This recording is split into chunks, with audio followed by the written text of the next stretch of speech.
Diqqat aholiga tezkor xabar. O'zbekistonga yana qish qaytmoqda. Barcha fuqarolar tezda xabardor bo'ling. -4, -5 darajagacha sovuq bo'lishi kutilmoqda.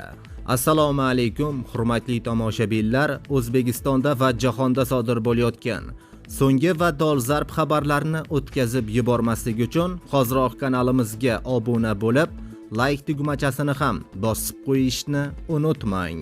Diqqat qiling, O'zbekistonga yana kuchli sovuq qaytmoqda. Harorat -5 darajagacha tushishi mumkin. Sinoptiklarning prognozlariga ko'ra 9-dan 12 mart kunlarigacha mamlakat hududiga sovuq va nam havo massalari kirib keladi. Ayrim hududlarda yomg'ir va qor, ba'zi joylarda esa kuchli yog'ingarchiliklar kuzatilishi mumkin. 10 va 12 mart kunlari harorat sezilarli darajada pastlaydi.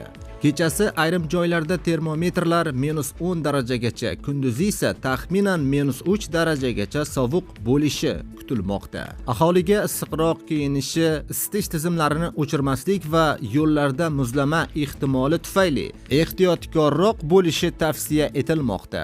Azizlar, ushbu xabarimiz keng tarqalib barchaga yetib borishligi uchun albatta like bosib qo'yishni unutmang.